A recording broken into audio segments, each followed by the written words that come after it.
ಶ್ರೀ ಗುರುಭ್ಯೋ ನಮಃ. ಎಲ್ಲರಿಗೂ ನಮಸ್ಕಾರ. ಜ್ಯೋತಿಷ್ಯ ಜಾಗೃತಿ ಕಾರ್ಯಕ್ರಮಕ್ಕೆ ನಿಮ್ಮೆಲ್ಲರಿಗೂ ಆತ್ಮೀಯ ಸ್ವಾಗತ. ನಾನು ಡಾಕ್ಟರ್ ಪವನ್ ಜೋಶಿ. ನಮ್ಮ ಈ ಜ್ಯೋತಿಷ್ಯ ಜಾಗೃತಿ ಕಾರ್ಯಕ್ರಮಗಳಲ್ಲಿ ಇವತ್ತು ನಮ್ಮ ವಿಷಯ ಬಹಳ ಮೂಲವಾದದ್ದು, ಬಹಳ ಬೇಸಿಕ್ ಕ್ವಶನ್ ನಮ್ದು.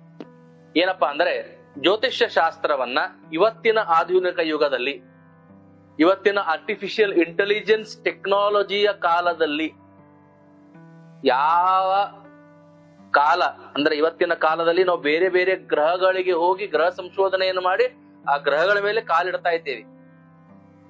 ಚಂದ್ರನ ಮೇಲೆ ಕಾಲಿಟ್ಟಿದ್ದೇವೆ, ಮಂಗಳ ಗ್ರಹದ ಮೇಲೆ ಕಾಲಿಟ್ಟಿದ್ದೇವೆ, ಬೇರೆ ಬೇರೆ ಗ್ರಹಗಳಿಗೆ ನಮ್ಮ ಸ್ಯಾಟಲೈಟ್ ಗಳನ್ನು ಕಳಿಸಿದ್ದೇವೆ, ಗ್ರಹಗಳ ಬಗ್ಗೆ ಅಧ್ಯಯನ ಮಾಡ್ತಾ ಇದ್ದೇವೆ. ಅಂತ ಗ್ರಹಗಳು ನಮ್ಮ ಜೀವನದ ಮೇಲೆ ಪರಿಣಾಮವಾಗುತ್ತದೆ, ಅದು ನಮ್ಮ ಜೀವನದ ಆಗು ಹೋಗಗಳಿಗೆ ಕಾರಣೀಭೂತವಾಗುತ್ತದೆ ಅನ್ನುವಂತಹ ಈ ಜ್ಯೋತಿಷ್ಯ ಶಾಸ್ತ್ರವನ್ನ ಹೇಗೆ ನಂಬುವುದು?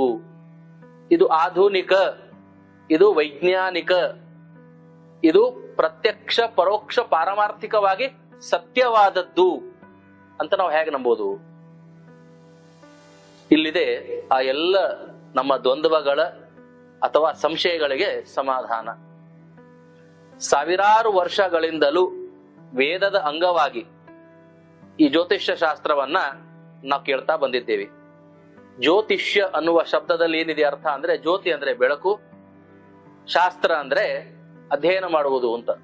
ಬೆಳಕಿನ ಶಾಸ್ತ್ರ ಅಂತ ನಾವು ಕರಿತೀವಿ. ಜೀವನದಲ್ಲಿ ಎಲ್ಲೆ ಕತ್ತಲೆಗಳಿರ್ತದೆಯೋ ಅಲ್ಲಿ ಬೆಳಕನ್ನ ಚೆಲ್ಲಿ ಆ ಕತ್ತಲೆಯಲ್ಲಿರ್ತಕ್ಕಂತಹ ಭಯವನ್ನ ನಿವಾರಣೆ ಮಾಡಿ ಬೆಳಕನ್ನುವ ಧೈರ್ಯವನ್ನ, ಬೆಳಕನ್ನುವ ನಂಬಿಕೆಯನ್ನ, ಬೆಳಕನ್ನುವ ಒಂದು ಶಕ್ತಿಯನ್ನ ನೀಡುವ ಶಾಸ್ತ್ರವೇ ಜ್ಯೋತಿಷ್ಯ ಶಾಸ್ತ್ರ. ಈ ಜ್ಯೋತಿಷ್ಯ ಶಾಸ್ತ್ರದಲ್ಲಿ ಅನೇಕ ವಿಧಾನಗಳಿದೆ. ಸಿದ್ಧಾಂತ, ಸಂಹಿತ, ಹೋರ, ಸ್ಕಂದತ್ರಯಂ ಜ್ಯೋತಿಷಂ ಅಂತ ಹೇಳಿ 4 ಲಕ್ಷ ಶ್ಲೋಕಗಳು ಈ ಜ್ಯೋತಿಷ್ಯದಲ್ಲಿ ಇದೆ ಅಂತ ಹೇಳ್ತಾರೆ. ಚತುರ್ಲಕ್ಷಂ ಜ್ಯೋತಿಷಂ ಅಂತ ಹೇಳಿ. ಈ ಸಿದ್ಧಾಂತ ಸಂಹಿತೆಯಲ್ಲಿ ನಮಗೆ ಆಕಾಶದಲ್ಲಿರ್ತಕ್ಕಂಥ ಗ್ರಹ ನಕ್ಷತ್ರಗಳ ಬಗ್ಗೆ, ಅದರ ಸ್ವರೂಪದ ಬಗ್ಗೆ, ಅದರ ಒಂದು ಡಿಸ್ಟನ್ಸ್ ಬಗ್ಗೆ, ಅದರ ಪ್ರಭಾವದ ಬಗ್ಗೆ, ಅದರ ಸಂಚಲನದ ಬಗ್ಗೆ, ಅದರ ಕಾಲ ಮತ್ತು ಅವಧಿಯ ಬಗ್ಗೆ, ಅದರ ಆಕಾರ ಶಕ್ತಿಯ ಬಗ್ಗೆ ಎಲ್ಲವನ್ನು ನಾವು ತಿಳಿತೇವೆ. ಮತ್ತೆ ಸೂರ್ಯ ಚಂದ್ರರ ಬಗ್ಗೆ, ಆ ಸೂರ್ಯ ಚಂದ್ರರ ಪ್ರಭಾವ ಭೂಮಿಯ ಮೇಲೆ ಏನಿದೆ, ಸೂರ್ಯನ ಬೆಳಕು, ಸೂರ್ಯನ ಶಾಖೆ ಭೂಮಿಯ ಮೇಲೆ ಏನು ಪರಿಣಾಮ ಮಾಡ್ತದ, ಚಂದ್ರನು ಪರೋಕ್ಷವಾಗಿ ಸೂರ್ಯನ ಕಿರಣವನ್ನು ತಗೊಂಡು ಏನು ಪರಿಣಾಮವನ್ನು ಮಾಡ್ತಾನ, ಇವೆಲ್ಲವೂ ಸಿದ್ಧಾಂತ ಸಂಹಿತೆಯಲ್ಲಿ ಬಂದರೆ, ಹೋರ ಅನ್ನುವ ಒಂದು ಕೊನೆಯ ಅಧ್ಯಾಯದಲ್ಲಿ ಪಂಚಾಂಗ, ಜಾತಕ ರಚನೆ, ಮುಹೂರ್ತ, ಪರಿಹಾರ ಭಾಗ ಇವೆಲ್ಲವೂ ಬರ್ತಾವ. ಅಂದ್ರೆ ಜ್ಯೋತಿಷ್ಶಾಸ್ತ್ರದ ಕೊನೆಯ ಭಾಗದಲ್ಲಿ ಮತ್ತೊಬ್ಬರ ಭವಿಷ್ಯವನ್ನ ಹೇಳುವುದು, ಫಲ ಜ್ಯೋತಿಷ್ಯ, ಪ್ರಿಡಿಕ್ಟಿವ್ ಆಸ್ಟ್ರಾಲಜಿ ಬರ್ತದೆ. ಇಲ್ಲಿ ಗ್ರಹ ನಕ್ಷತ್ರಗಳ ಆಧಾರದ ಮೇಲೆ ಜಾತಕವನ್ನು ನೋಡಿ, ಜಾತಕದಲ್ಲಿರ್ತಕ್ಕಂತಹ ಗ್ರಹಗತಿಗಳನ್ನ ಪರಿಶೀಲಿಸಿ, ನೀವು ಜನ್ಮ ಜನ್ಮಾಂತರೀಯವಾಗಿ ಮಾಡಿದ ಪಾಪದ ಫಲವನ್ನ, ಪುಣ್ಯದ ಫಲವನ್ನ, ಶುಭ ಮತ್ತು ಅಶುಭವನ್ನ ಜ್ಯೋತಿಷ್ ಶಾಸ್ತ್ರದಲ್ಲಿರ್ತಕ್ಕಂತಹ ಗ್ರಹಗತಿಗಳನ್ನ ನೋಡಿ ಫಲ ನಿರೂಪಣೆಯನ್ನ ಮಾಡುವುದೇ ಈ ದೈವಜ್ಞರ ಲಕ್ಷಣ, ಜ್ಯೋತಿಷ್ ಶಾಸ್ತ್ರದ ಮೂಲ ಲಕ್ಷಣ, ಮೂಲ ಗುಣ. ಇಲ್ಲಿ ಶಾಸ್ತ್ರ ಸಿದ್ಧಾಂತಗಳನ್ನ ರಚನೆ ಮಾಡಲಾಗಿರ್ತದೆ. ಆ ಸಿದ್ಧಾಂತದ ಅನುಸಾರವಾಗಿ ಜಾತಕದಲ್ಲಿರ್ತಕ್ಕಂಥ ಗ್ರಹ ನಕ್ಷತ್ರಗಳನ್ನ ನೋಡಿ ನಾನು ಮಾಡಿದ ಪಾಪದ ಫಲ, ಪುಣ್ಯದ ಫಲ ಏನಿದೆ ಅನ್ನೋದನ್ನ, ಯಾಕಂದ್ರೆ ನಾನು ಏನ್ ಪಾಪ ಮಾಡಿ ಹುಟ್ಟಿದ್ದೇನೆ, ಏನು ಪುಣ್ಯವನ್ನು ಮಾಡಿ ಹುಟ್ಟಿದ್ದೇನೆ, ಅದನ್ನೇ ನಾನು ಅನುಭವಿಸ್ಬೇಕು ಇಹ ಜನ್ಮದಲ್ಲಿ. ನಿನಗೆ ಯಾವಾಗ ಕೆಟ್ಟ ಸಮಯ ಬರ್ತದ, ಯಾವಾಗ ಒಳ್ಳೆಯ ಸಮಯ ಬರ್ತದ ಅನ್ನೋದನ್ನ ಸಾಂಕೇತಿಕವಾಗಿ ಸೂಚನೆ ಮಾಡುವಂತ ಶಾಸ್ತ್ರ ಇದು.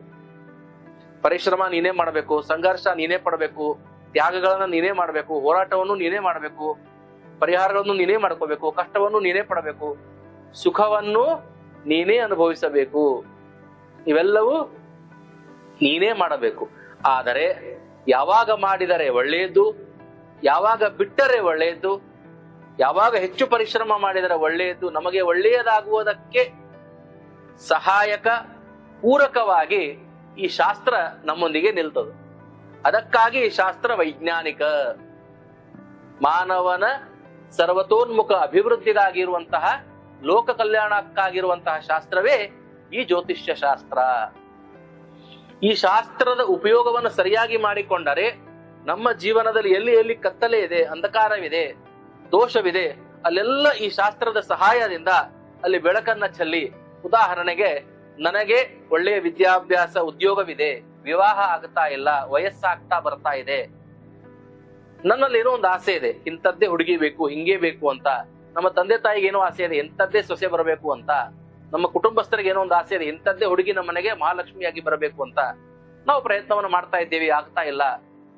ಎಷ್ಟೇ ಪ್ರಯತ್ನ ಮಾಡಿದ್ರು ಪ್ರತಿಫಲ ಸಿಗದೇ ಇದ್ದಾಗ ನಾವು ದೈವಜ್ಞರ ಹತ್ರ ಹೋಗಿ ಜಾತಕವನ್ನು ತೋರಿಸಿದಾಗ ನನ್ನ ಜನ್ಮಾಂತರಿಯ ಪ್ರಾರಬ್ಧದಿಂದ ಏನೋ ದೋಷವಿದೆ ಅಂತ ಕಂಡು ಬಂದಾಗ ನಾವು ಅದಕ್ಕೆ ಪರಿಹಾರವನ್ನ ಮಾಡ್ತೀವಿ.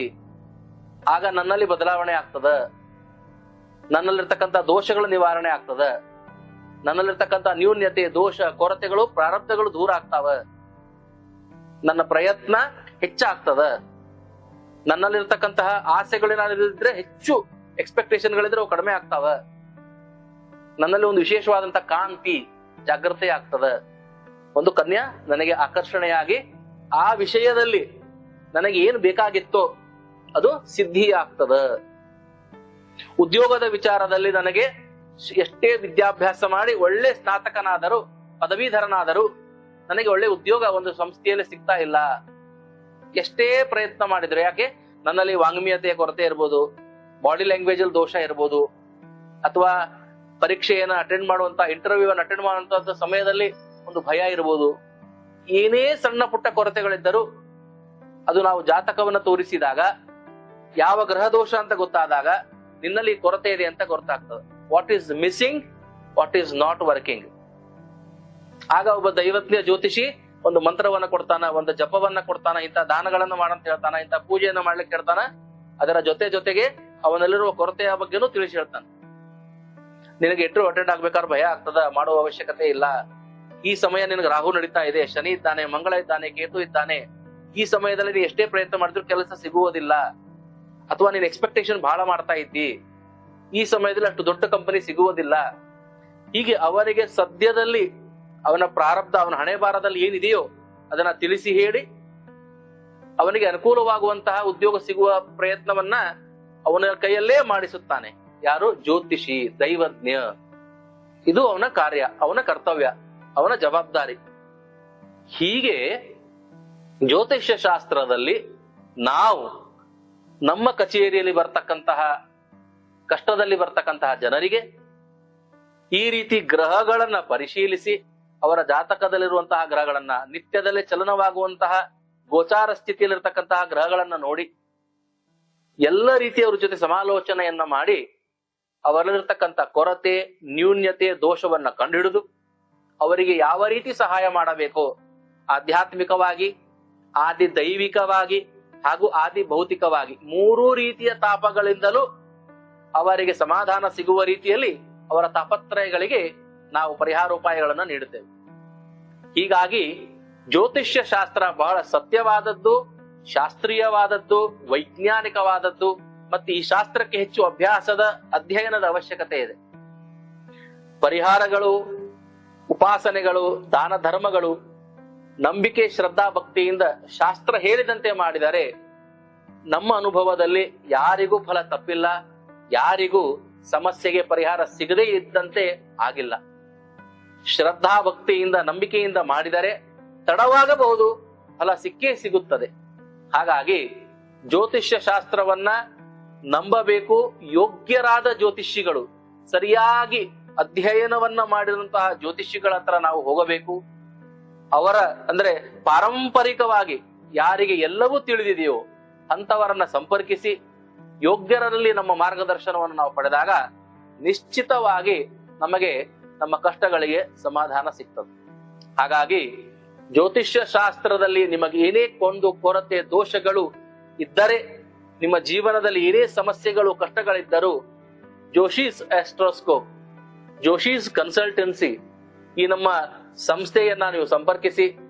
ಈ ನಮ್ಮ ಸಂಸ್ಥೆಯಲ್ಲಿ ಬರುವತಕ್ಕಂತಹ ಜನರಿಗೆ ನಾನು ಹಿಂದೆ ಹೇಳಿದ ಹಾಗೆ ಎಲ್ಲ ರೀತಿಯಲ್ಲಿ, ಎಲ್ಲ ವಿಧದಲ್ಲಿ ಸಮಾಲೋಚನೆಯನ್ನ ಮಾಡಿ ನಾವು ಅವರಿಗೆ ಪರಿಹಾರೋಪಾಯಗಳನ್ನ ಸೂಚಿಸುತ್ತೇವೆ ಅಂತ ಹೇಳುತ್ತಾ ನನ್ನ ವಾಕ್ಯಕ್ಕೆ ವಿರಾಮವನ್ನು ಕೊಡ್ತೇನೆ. ಎಲ್ಲರಿಗೂ ಶುಭವಾಗಲಿ. ನಮಸ್ಕಾರ.